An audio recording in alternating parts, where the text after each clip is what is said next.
So before we start the video, I'd like to ask you guys to please consider subscribing to the channel and liking the video, as it helps the channel grow. So let's get into it. Welcome, ladies and gentlemen. Thank you for taking a little bit of time to spend a little time with me, your boy KT. And today we are going to talk about the NFL trade deadline. Yes, the trade deadline was today, and I figured I would get on really quickly and start talking about some of these trades that were made over the past week before the trade deadline and on the trade deadline, and give my grades for each one that was made and for each team as well. So I'm going to try to make this as quick as possible so I don't take up too much of your time. But before I get started, I want you guys to know that I'm still doing my $100 Amazon gift card giveaway. If you look at the top right of your screen right about now, you should see a link pop up. Click that link to the giveaway video and follow the instructions in the pinned comment, and you should be eligible. Remember, I only will be announcing the winner at 1,000 subscribers, so let's get that 1,000 subscriber milestone before the end of the year. And if you're new here, please consider hitting that sub button as it helps your boy grow on YouTube. So without further ado, everybody, let's get straight into our first trades. I'm going to go from the trades that were listed in the past week. There are a lot of them, so I'll try to get through all of them. If not, I will separate these into a separate video. But yeah, let's get started right away. The first trade that was made this week, or right before the deadline, was the Ravens traded Jaire Alexander to the Philadelphia Eagles. They traded Jaire Alexander a 2027 7th round pick and a 2026 6th round pick. The initial grades from ESPN ranked this as both a B- and a B+. A B- for the Eagles, a B+ for the Ravens. The Ravens weren't using Jaire Alexander much anyway, and he was pretty bad when he played, but the Philadelphia Eagles needed corner help as well, as Cooper DeJean was kind of getting burnt on the outside a little bit too much, and they kind of feel he's better in the slot. Remember, they did trade for Michael Carter II earlier in the week, so that does have a little bit of merit. Despite that, Jaire Alexander has not played much this year, whether it be from injury or just general ineffectiveness.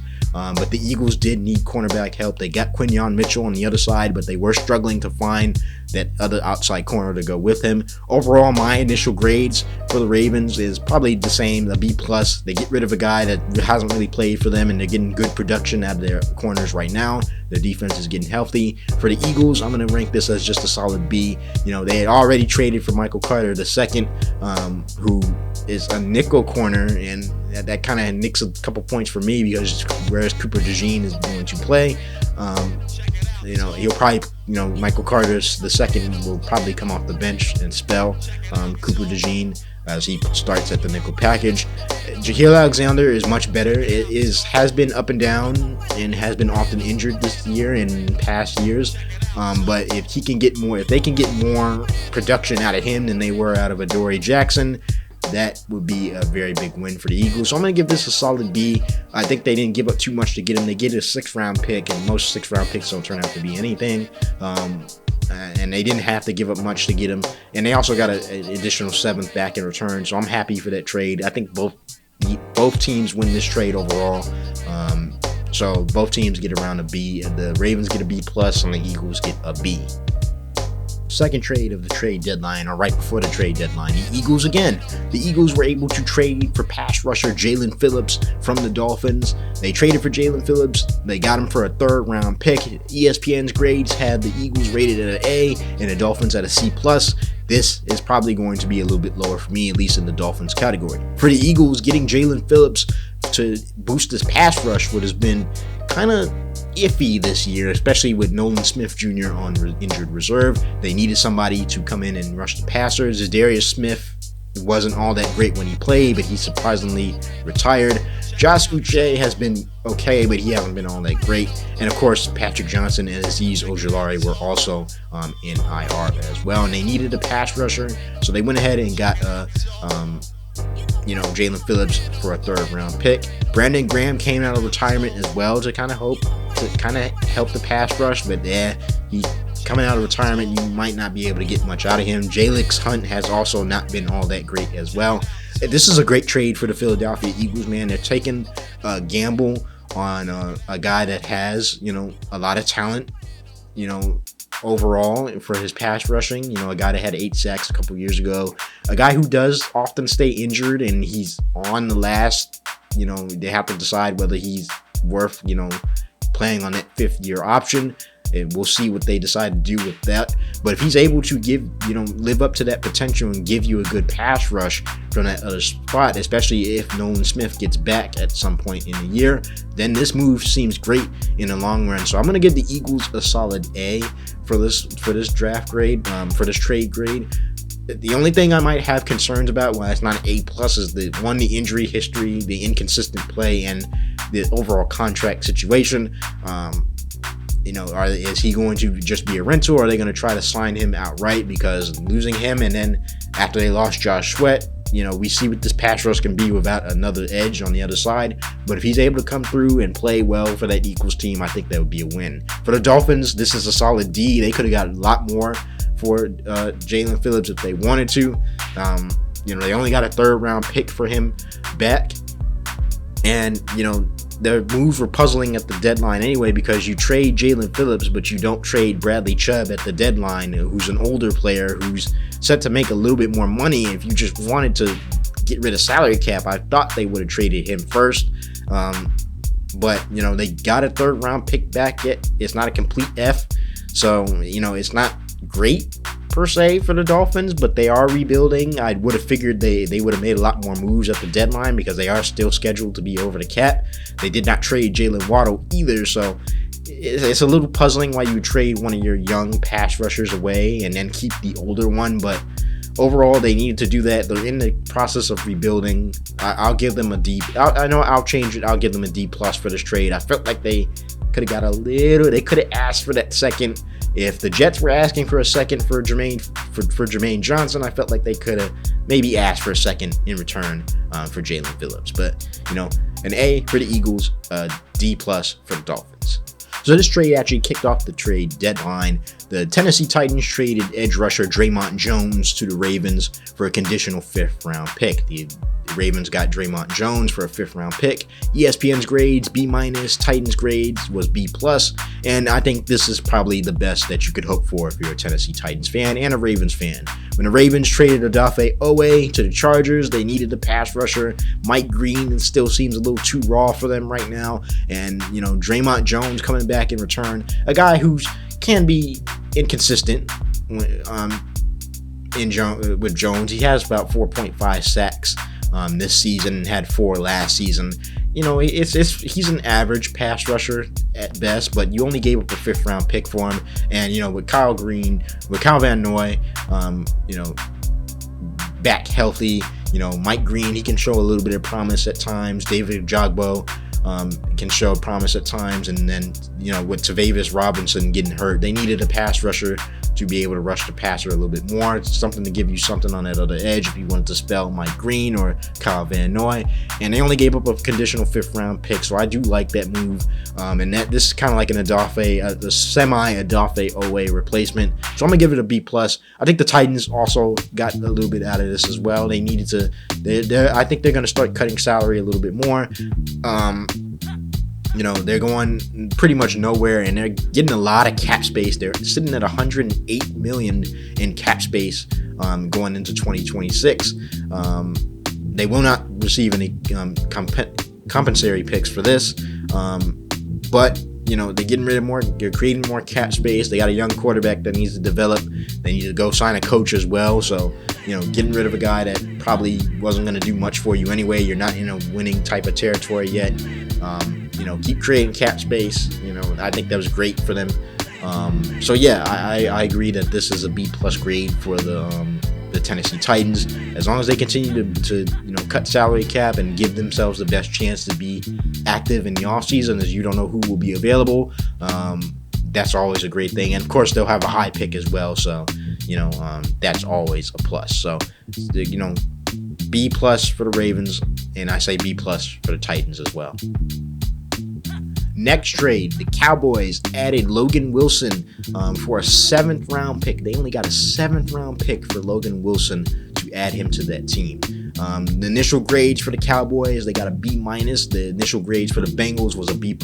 And I'm finna go in on both teams right here. This trade will make a lot more sense once you know the next trade that the Cowboys did this day. They get a nice young linebacker that they can play with on that side of that defense, a defense that was pretty much terrible the entire year. Wilson had a down year this year, but it's to be argued that he didn't really want to be with Cincinnati anymore. I believe the Bengals had to pay him as well, so that's probably why they're getting rid of him as well. This is a great trade for Dallas. They needed some more defense. After they just got blown out by the Arizona Cardinals.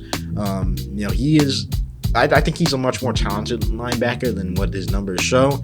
But at the same time, he can't be worse than Kenneth Murray Jr. Or Demarion Overshown. They needed a linebacker. Jack Sanborn was not it for them. And, at least what you're getting with Wilson is a guy that can make tackles in the open space. He was benched in Cincinnati. Maybe a change of scenery will be good for him. As for the Bengals, man, you only get a 7th round pick for you could at least gotten a 5th, in my opinion. And with the linebackers that they employed on Sunday against the Chicago Bears, how they were just getting abused both in the run game and the pass game, and the way they treated some of their best defensive players on that team, especially with their contract situation, this grade has to be a D-, man. The only reason it's not an F is because, the Bengals did trade Hendrickson and make their defense worse. That's the only thing I could say about them. I figured that he would at least be a 6th round or a 5th round, a 5th round pick maybe, but just a 7th round pick for a guy that was pretty productive for you in the past few years. A guy that really got frustrated with that defensive scheme, and you see what the players are acting like now. But it is what it is. The Bengals defense is going to be terrible no matter what, so why not just start cutting salary and see if you can get guys that can come in and help that defense next year, maybe. But good trade for the Cowboys. Not so great of a trade, in my opinion, for the Cincinnati Bengals. This was the big one that broke throughout the day. We had a little bit of a lull in the trade deadline for the earlier part of the day, but this one kind of broke the ice a little bit and got it started. The Las Vegas Raiders traded wide receiver Jakobi Meyers to the Jaguars for a 2026 4th round pick and a 2026 6th round pick. ESPN rated this grade for the Jaguars as a C+, and the Raiders as an A-.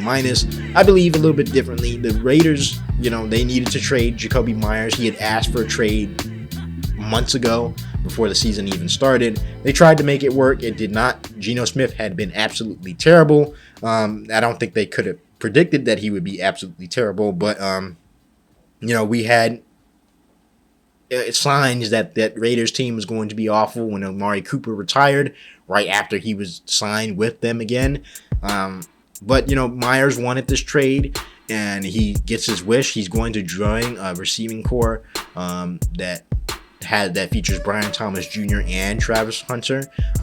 That's still very young, but they do need a little bit more experience in that room. Jakobi Meyers is a very good wide receiver, doesn't drop a lot of passes.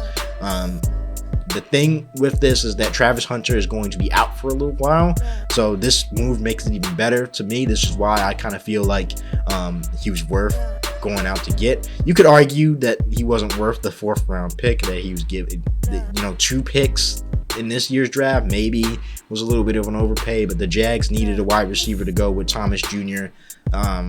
For the Raiders, this is probably the best that they could do. They can get receivers at any point.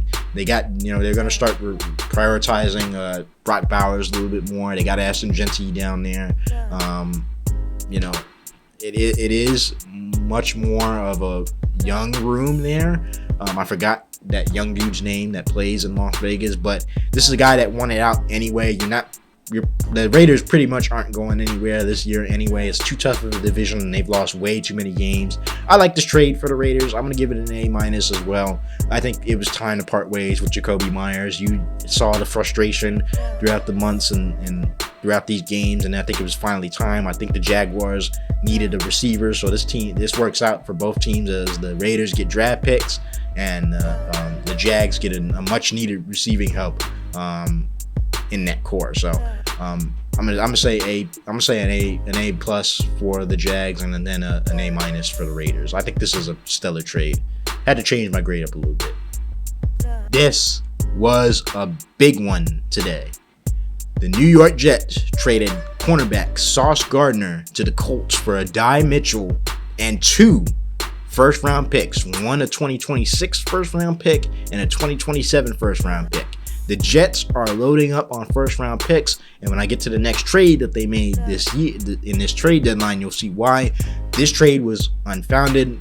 This kind of started I guess you could say, the fire sale for the New York Jets, and they got an absolute haul. They rated the Jets grade on ESPN as an A. I rate it as an A+. That trade was absolutely masterful for the New York Jets. They get 2 first round picks, one this year, one next year, and a very young, talented receiver in Adai Mitchell. I like that trade.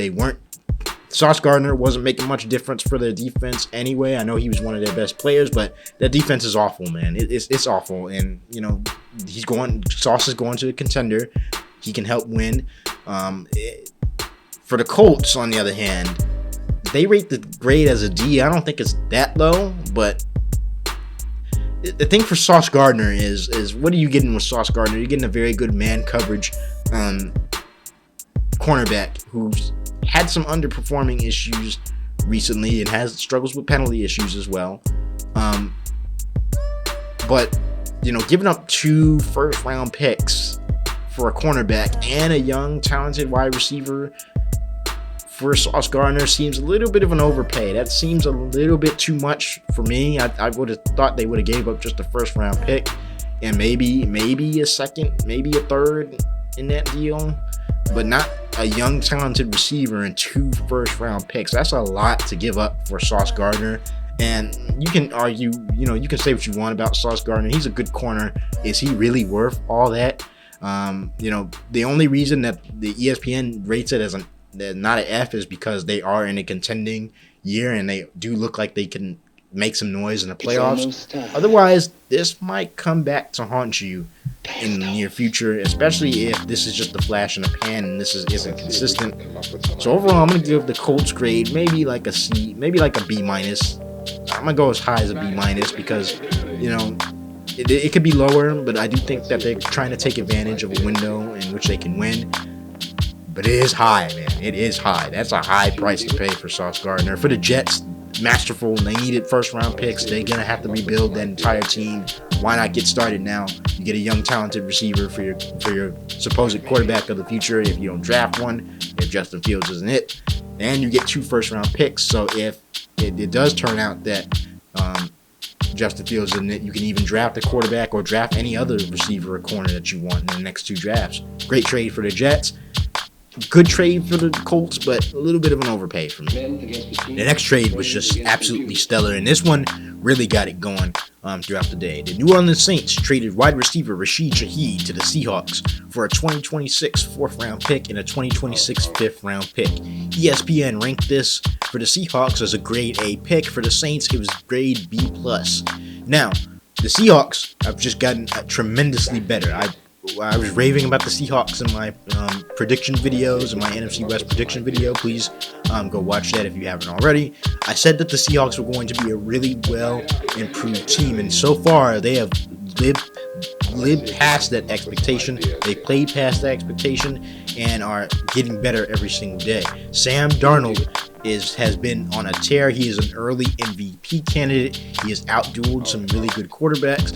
He has outdueled. He's played very, very well. He's not turning the ball over, and he's leading one of the NFL's hottest passing teams in the NFL. And you're adding Rasheed Shahed to a room that already has a star in Jackson Smith-Njigba, a young, promising rookie in Torrey Horton, and then a guy that's going to be really productive when he returns, and add great depth in Cooper Kupp. This is one of the best trades of the day, in my opinion. They only got him for a 4th-round pick and a 5th-round pick, so the compensation matches. I love this trade for the Seahawks. They're only going to continue to get better. They didn't have to give up much.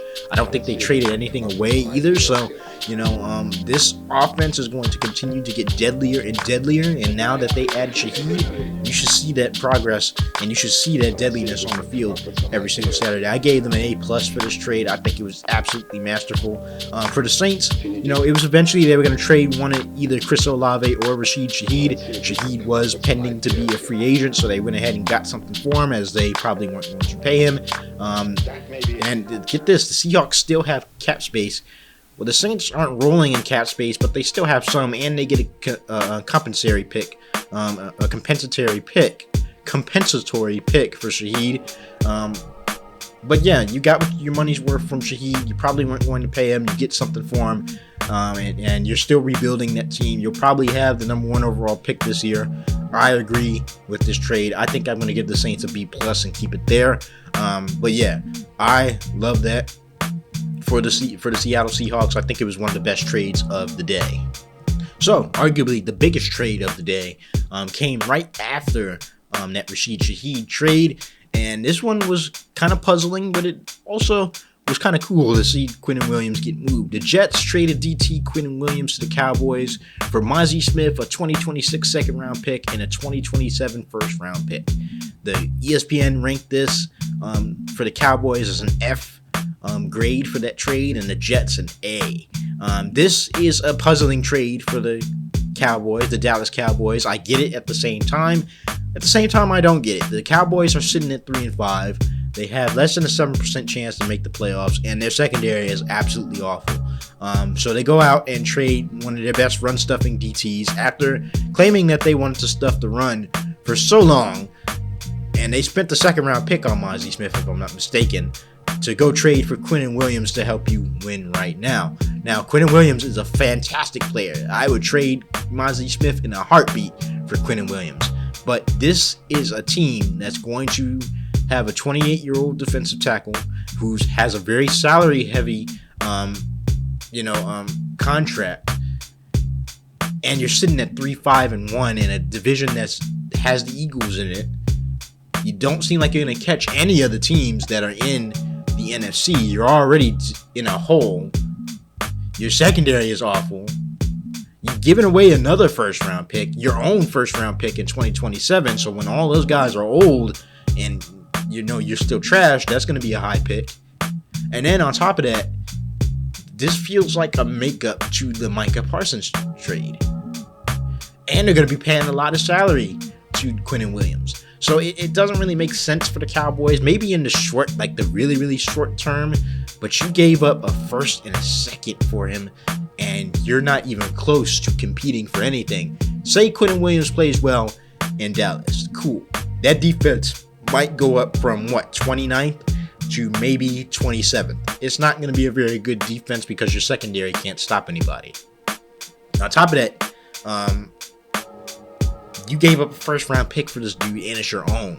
You didn't give up the Packers' first-round pick. You gave up your own. So this is going to be a very interesting situation. I don't know how they're going to pay this dude because they already got 2 guys on this team that are making a lot of money, and they got a guy that's playing really well in George Pickens, who's going to need a lot of money. So that's going to be interesting to see how they play that. For the Jets, same as always, they get an A+ for me because they got not only a talented second-round pick in Mozzie Smith, another second-round pick in 2026, but they were able to get the all-important first-round pick for this out of a Cowboys team that really didn't need to be giving up first-round picks for luxury assets like that. Now, we'll see what happens come later down the season. Maybe I'm wrong, but the Jets have just been on fire today with the first-round picks. They've now gotten 3 first-round picks for both of their top-tier players, and when they weren't even slotted to get 2 first-round picks for either player. But at the most you would think they would need to give up a second or something, but no, they gave up 2 firsts for Gardner and a first and a second and a player for Williams. So they got hauls for this, man. This is awesome for the Jets. They played this perfectly. I give them an A+. For Dallas, if it works out, it works out for them. They're able to make a little run at the end of the season, but long term, this might turn into an issue. Don't be surprised. But hey, Jerry Jones wants to win, so there you go. So I'm gonna give this trade a D- for the Cowboys, and the grade for the Jets will be an A+. So one of the more underwhelming trades today happened between the Bears and the Browns. The Cleveland Browns traded edge rusher John Tryon Shoyinka to the Bears for a 2026 6th-round pick. The Browns also gave up a 2026 7th-round pick in return. Both grades on ESPN for the Bears and Browns had them ranked at a B. For the Browns, this was pretty much a no-brainer. John Tryon-Shoyinka was not playing well. I'm just going to call him JTS. JTS was not playing all that much for the Cleveland Browns as he was behind, of course, the monster Myles Garrett, Isaiah McGuire, and Alex Wright. They had more snaps as well. He was buried on the depth chart. He wasn't doing anything anyway, so they just went ahead and shipped him off to the Bears. For the Bears, they desperately needed pass rushing help. Even before Dayo Odeyingbo suffered that season-ending Achilles injury Sunday, this definitely made them go out and trade for an edge rusher with similar comp to him. John Tryon-Shoyinka is not a needle mover by any means.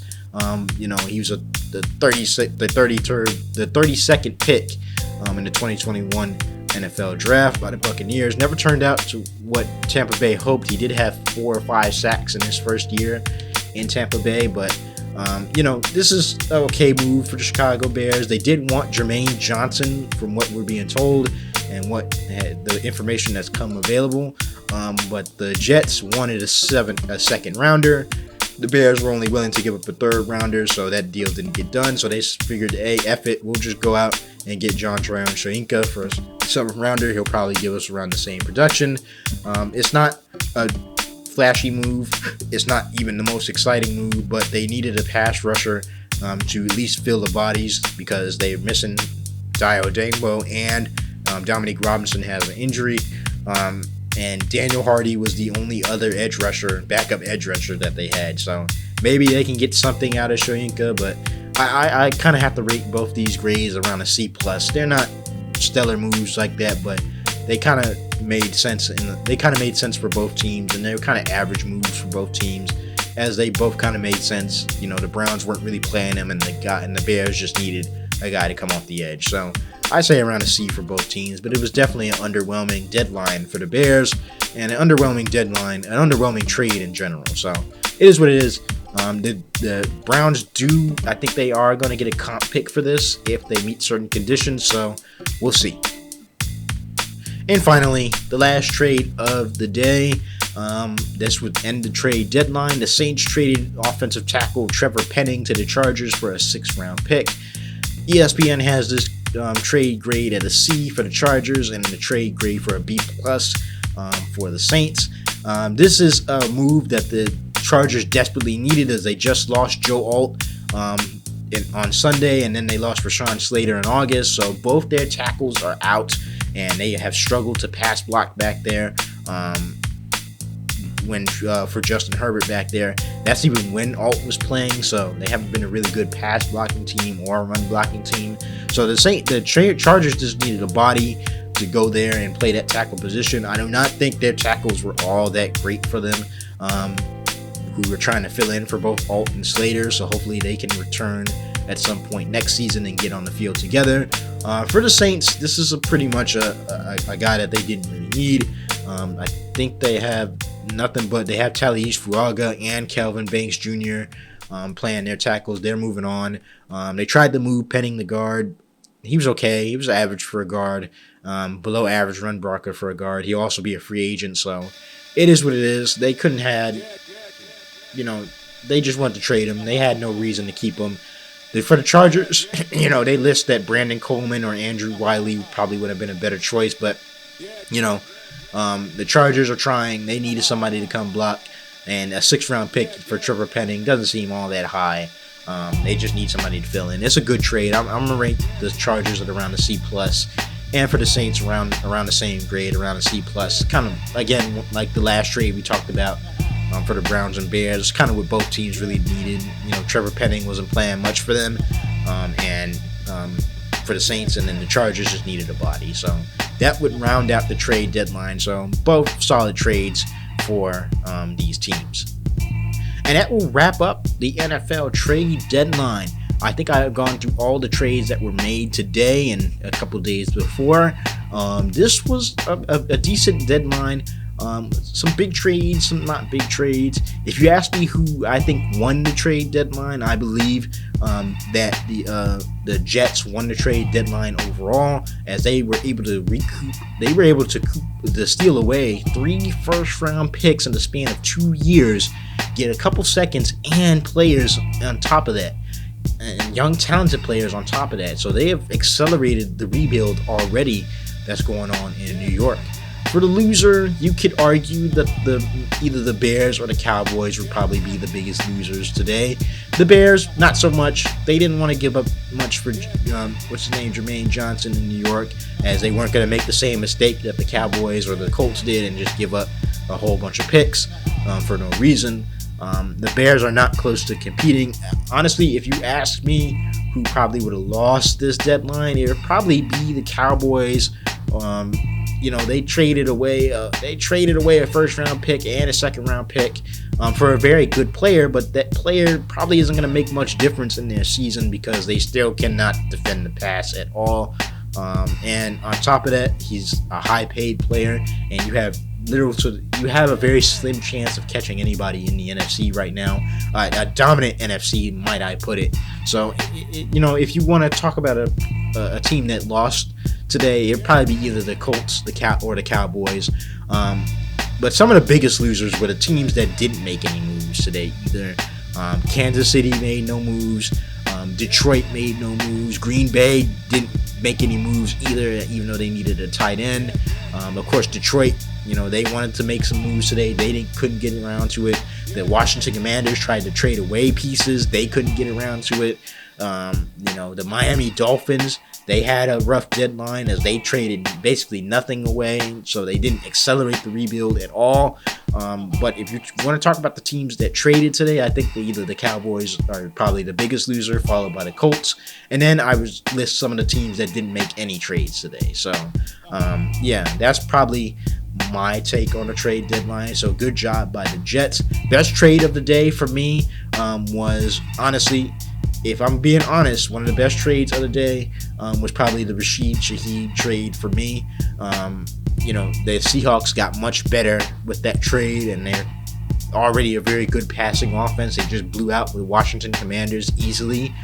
Everybody was open, and now you add a receiver who can stretch the field even more, and with a quarterback that's playing at an MVP level. Yeah, I definitely think that garners some respect, and I think that's probably the best trade of the day. For the biggest winners, I'd say it'd be the Jets and the Seahawks for me. But that's going to wrap up this video, guys. I hope you enjoyed. If you did, please consider subscribing to the channel and liking the videos. It helps the channel grow. Make sure you guys hit that like button, as it lets me know that you guys are enjoying these videos. Hit that notification bell so you get notified every time I drop one of these trade deadline videos or any videos on this channel. Make sure you guys hit that link at the top on the top right corner to go to my giveaway video. Follow me on social media, as there's bound to be discussions about the trade deadline overall on social media. And as always, guys, I really hope you enjoyed. I hope you enjoy the rest of your night or day whenever you're watching this, and I'm out. Peace.